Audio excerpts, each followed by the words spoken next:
Vince Russo was a goddamn idiot who couldn't book a pay-per-view to save his life, and this was proof of it. WCW died under his watch, even though the AOL-Time Warner merger was a big reason why it died. But Russo couldn't book anything at all. He was a piece of shit, and I'm glad he's out of wrestling. Oh, by the way, I'm John Retlin. This is a retro review of WCW Spring Stampede 2000, and this is 6 days after the infamous Nitro Reboot episode, which, by the way, thank you guys for appreciating the review of that, and I will be doing all the 1990, 1995, and 2000 pay-per-views from WCW in retro form, of course, because it would be hard to watch them live since they're all old. But anyway, I digress. How was this show? It was shit. It was the Rebirth. It was New Blood versus the Millionaires Club. All new champions were going to be crowned, and everything was crap. Even with the talents trying, there were so many matches that non-finishes or BS finishes or the DQ rule being waived and then being implemented just to fit the narrative. God, it was fucking shit. So first pay-per-view, the Russo-Bischoff era, which didn't last very long, I think until about July. Bash at the Beach 2000, I'm not looking forward to reviewing that. I'm also going to be reviewing the WCW Thunder episode that took place about, I think, 10 days after this one, where they gave David Arquette the World Heavyweight Championship, and oh, don't worry, I'm not going to knock David, but that's going to be one of my most scathing rants yet. So, Bischoff's all worried. Kidman and Torrie are back there along with Russo, because this is right after Kidman and Bischoff had run Hogan over or run into his limo with the White Hummer. The White Hummer that knows what you did last summer, or we know what the Hummer did last summer. That sounds like a porn version of I Know What You Did Last Summer. Moving on. Tony Schiavone and Scott Hudson on commentary with Mark Madden, unfortunately dragging the show down. There's being a heel commentary, and they're just doing what Mark Madden did. The best thing DDP did in wrestling, besides overachieve, was get rid of Mark Madden. If he actually did get Mark Madden fired because Mark Madden was a goddamn piece of shit that never belonged in wrestling, he did us all a favor. Because there's being a heel commentator, there's doing your job, and then there is sucking the life out of the company, and that is what Madden did. He made commentary insufferable, just impossible, unnecessarily horrible, and it took away from all the matches. Schiavone and Scott Hudson were at least a decent commentary duo, and you could get Hudson maybe playing a bit of a tweener, but you could just have normal commentary, and you couldn't have that in this case. So Vito and Johnny the Bull with Disco Inferno, the Mamalukes versus Team Package, which was Lex Luger and then Ric Flair, who was in street clothes. Liz was there. Tag tournament semifinal match. Russo comes down, sends the Harris brothers down, 4-on-2, then 4-on-1 when Luger's outside the ring, and then Luger gets a torture rack and gets the victory. That's about it. None of the matches besides the main event even came close to 10 minutes. The main event went about 15-16 and was a typical bullshit Jeff Jarrett match. Don't worry, I'll get to that. But then we're backstage, and there's Bam Bam Bigelow, and then Mike Awesome attacks Bam Bam Bigelow because Bigelow confronted him. And that wouldn't be the only backstage assault we'd have. And no, I'm not talking about the video game, but oh boy, was that really bad. Jimmy Hart versus some radio star in Chicago named Mancow. Not familiar with him, but they'd been feuding for a bit, and Jimmy Hart even took out his eye, so it was an eye for an eye match. And we had people getting involved, and oh, goddamn, we got, Mancow gained the victory. And it was a fine celebrity manager match if maybe this had taken place about 10, 15 years before. But by this point, WCW is spiraling out of goddamn control. And then Kidman runs down and attacks Jimmy Hart, who's a longtime confidant of Hulk Hogan. And then we have the wall to the window to the wall and Scott Steiner in a U.S. title tournament match where it's New Blood versus New Blood. Why Scott Steiner, who had been in the company for about 12 years by that point, was considered New Blood, I will have no goddamn idea. And he'd been in wrestling for quite a bit, or a few years before that. So he's considered New Blood. Yeah, the Wall, and I don't even know if the Wall really did anything after his brief NWA TNA run. But yeah, they brawled outside, and the disqualification rule was waived except when it needed to be implemented to blow off a match and get things moving along. And there was an eye poke from Scott Steiner, chokeslam to the referee, and another referee comes out and disqualifies the Wall, and this is after like 3.5 minutes. So Scott Steiner wins and advances.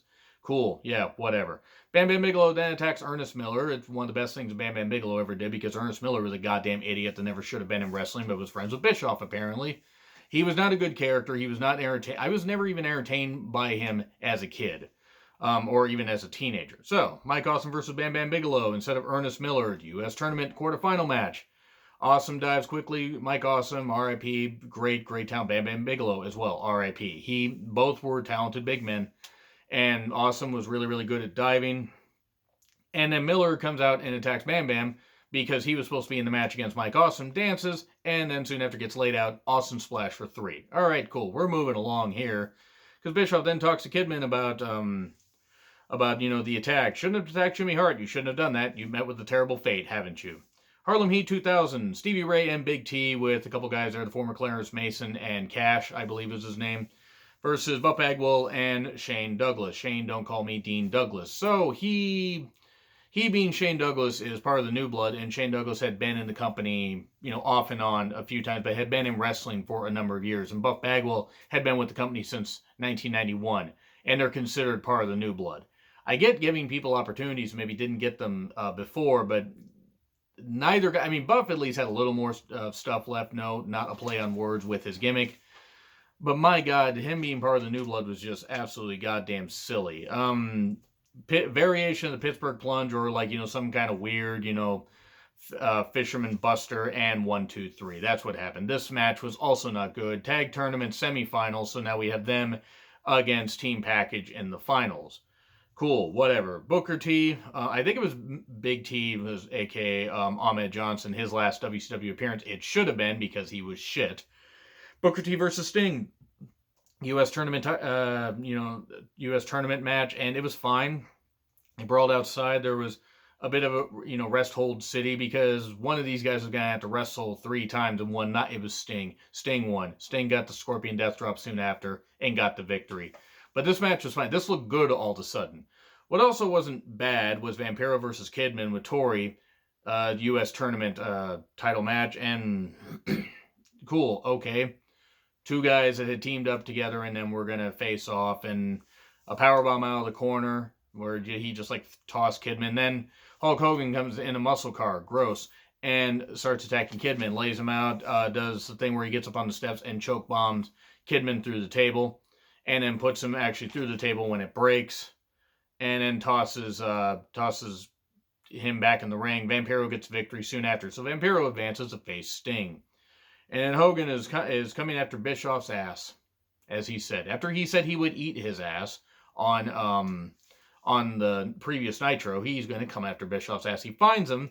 Russo gets the cops called. They draw guns on him because that worked so well when Pillman did it to Austin, except Pillman had charisma, and you had Russo involved in this segment, and Russo never had any charisma or any business being in wrestling at all. He's a goddamn fucking idiot. And, God, I will eat your ass alive. I just can't fucking believe that Hogan said that. Then we get Norman Smiley versus Terry Funk for the vacant Hardcore Championship. So, Terry Funk's looking for him, and he goes into catering and then goes into the bathroom stall, and Norman is screaming because he was screaming Norman. The sad thing is even though I don't like hardcore matches, this was at least entertaining, uncomfortable, because there were some hits to the head, a laptop to the head a few times. Ouch. And that was one of the older laptops that was about as, thick as a frickin' thesaurus, easy for me to say, or as thick as a frickin' dictionary. It was very thick. It was thick-a-cup, as the derb might say. And then table spot where Norman was trying to hang from some pipes, some big pipes, and then Funk hits him with a chair. He falls through a table, a bunch of donuts fall over. Madden must have been absolutely, absolutely horrified by it. Chair shot to the back of the head from Norman to Terry. That looked terrible. Dustin comes out and attacks Terry Funk because they've been having a feud for a while. And then a ladder spot where Terry Funk had fought off Dustin. Well, actually, Dustin got hit in the head with a ladder at one point when he got sprung up off the ropes. And then Funk just tosses the ladder on Norman outside, gets outside the ring, pins him 1, 2, 3, new hardcore champion. And then Russo yells at Booker and says, "Do me a favor and I won't fire you," basically. Mike Awesome versus Scott Steiner, a U.S. tournament match, semifinal match. It was a power battle, and then after a little bit, we get Nash coming down, who had been attacked by Mike Awesome before, on the previous Nitro. Hits him with a crutch, a really long crutch, by the way. That was about a 10-foot crutch. It wasn't a 1,000-foot crutch because it's not a band. And Mike Awesome ends up getting trapped in the Steiner recliner and gives up. So Scott Steiner, the New Blood, is in the U.S. tournament finals. Russo's then yelling at Dustin, telling him that he's fired. Who created Gold Dust? I did. Russo will always take credit for stuff, even though it was the talents that, made it work, that took his bullshit ideas and made them work. And I will not give credit to Russo. I will not blame Russo for WCW closing down, but I will say his bullshit booking did not help fans stay invested. And also the Time Warner merger and all that stuff. It was a mess. WCW was a fucking mess by this point. It was just fucking shit. Vampiro versus Sting, U.S. Tournament semifinal. At least it had some energy to it. The Brothers in Paint were fighting. We get a splash for 2. We get some nice chops and some nice work. It was just under 6 minutes. Under 6 minutes, where eventually Sting would get the death drop, Scorpion death drop, and the deathlock, Scorpion deathlock, and would get the victory. So he's in the finals. New blood. And I love Sting, but it was not a good idea. I get why they did it because of what they did in the finals, but it's just new blood. We then get 3 count coming down, cutting a promo. Well, it was actually only Shannon Moore and Sugar Shane Helms as the as 2 members of 3 count. Evan Courageous wasn't there. I don't remember why. I don't remember if it was an injury or what. But this is a 6-way match for the Cruiserweight Championship. It was the artist formerly known as Prince Iaukea with Paisley. Shannon Moore with Sugar Shane Helms at ringside. Chris Candido, who would have some help a little bit later. Lash LaRue, Hoovy, and Crowbar, who had Screamin' Daphne there. I like Daphne, but I always felt that her character was very limited. She seemed to have passion for it, but didn't really. She was only ever allowed to really be the screaming woman. This was a mess. This was a fucking mess because, one, they had to do the car crash mentality because they only had a few minutes, and every time Daphne screamed at Hoovy, he would react like a siren was screaming at him, or like she was throwing a heavy object at him, like I don't want that.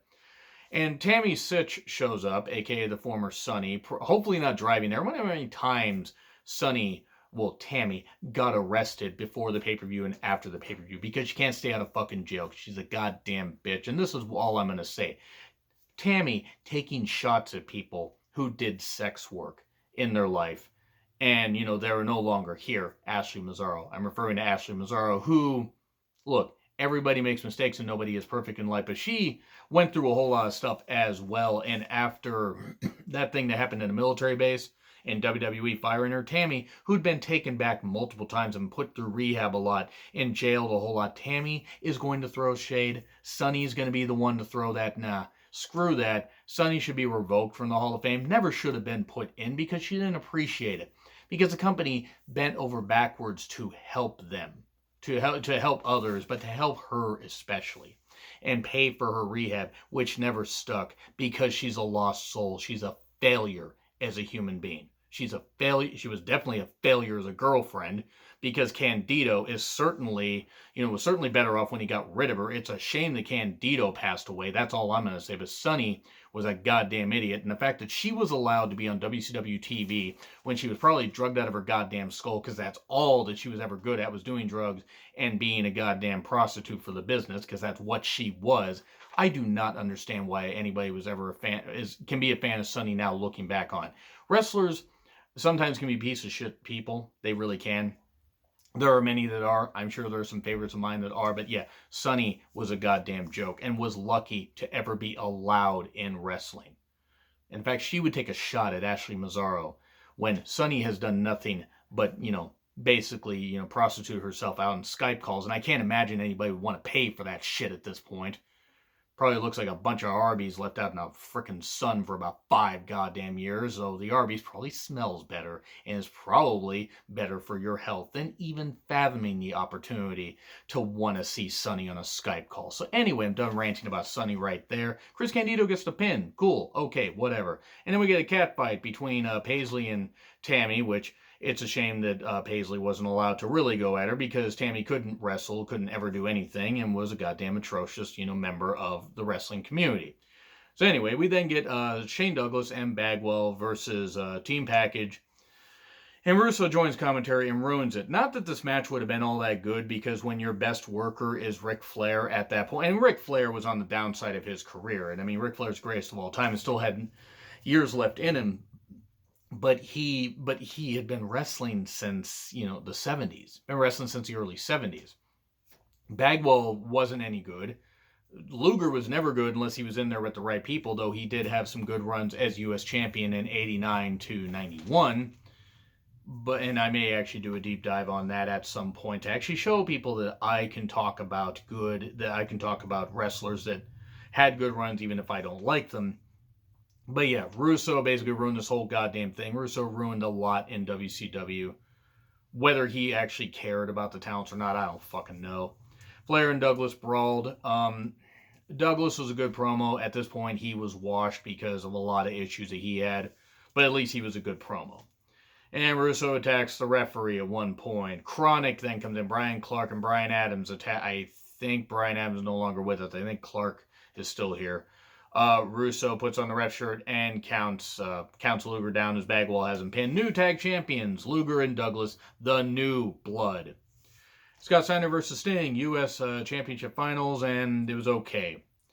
They had both wrestled twice already, so there really wasn't much you could expect from this. A ref bump on a splash. Vampiro comes from under the ring, a panel that just magically, fell down under the ring. Pulls him down, and then there's blood on Sting's face. It's like he got beat up or has internal bleeding, or I don't know. They put a blood capsule in his mouth and said, shit, go back out there. We don't know what the fuck we're doing. Steiner recliner, Scott Steiner, New Blood, new U.S. champion. I like Scott Steiner, don't misunderstand me, but there's a big reason, big roided up reason, an HGH reason why he got a push like he did. Because he was really, really good before he got jacked to that point. And then he was basically immobile, and it just was really sad to see. Great promo, made no sense on his promos, but great stuff. But anyway, he's new U.S. champion, so the New Blood has all this stuff. And then we get Jeff Jarrett and DDP for the WCW Heavyweight Championship. Look, they did the backstage stuff where they were walking to the ring. Kimberly comes down with Paige after Kimberly had been laid out by Jeff Jarrett on the previous Nitro with a guitar shot. That factors in. Madden was insufferable here because he didn't like DDP, and DDP, again, justifiably got rid of Mark Madden from wrestling because it's not like he didn't have a career to fall back on. He just never belonged in wrestling. DDP did. DDP respected wrestling. Madden never did. And I'm going to go to the goddamn grave saying that. So they go into the crowd, they brawl for some. Well, I mean, DDP and Jarrett, not Madden. Madden couldn't do an athletic thing if you fucking paid him. But Tank Abbott did the right thing by, he took it easy on him, but laying him out, that was actually pretty good. It would have been a good idea to write Madden off TV for a few months till he could learn to actually have some goddamn talent on commentary. And back into the ring, we get chairs out. Bischoff's out there. He ends up distracting the referee. What's going on? We got Kimberly out there, and Kimberly lays out Jarrett. Oh no, she lays out DDP because she should have laid out Jarrett, and you should have had Kimberly and DDP still paired up, even though I think they were splitting amicably by this point, or soon after. But no, you get Kimberly in a swerve, bro, laying out DDP. Stroke for the win. Jeff Jarrett finally achieves his dream of being a world champion in a major promotion, which he never fucking deserved because Jeff Jarrett wasn't really a main eventer, wasn't really all that good. But anyway, folks, this pay-per-view was shit. Constant interference, constant bullshit. Having that in occasional matches, like maybe in the opening match, a middle match, and the main event, fine. But having it happen in almost every match, and having it be a goddamn car crash, it wasn't good. It worked for ECW, and ECW shows I was never the biggest fan of, but at least with ECW there was kind of a plan sometimes, and talents were allowed to go out there with a couple guidelines, not too many, but they were allowed to go out there and get a rabid fan base going. The crowd, even though they were cheering at some parts, were probably just happy that the goddamn match was over and that they probably got in there for free. I can't imagine too many people paid to get into this show, and if they paid, it was probably pretty cheap admission. But anyway, I'm not even close to being done with the 2000 pay-per-views, folks. I still have the 1990 pay-per-views to do. I may do some clashes here and there. I will definitely do, again, the David Arquette Thunder episode. May review that this weekend, just to get it out of the way if I have time, because there's plenty of time now with all the stuff that's going on right now. But yeah, shitty pay-per-view. Agree, disagree with what I said? Like, share, subscribe, Twitter handle in the description. I'm John Retlin. I'll see you soon.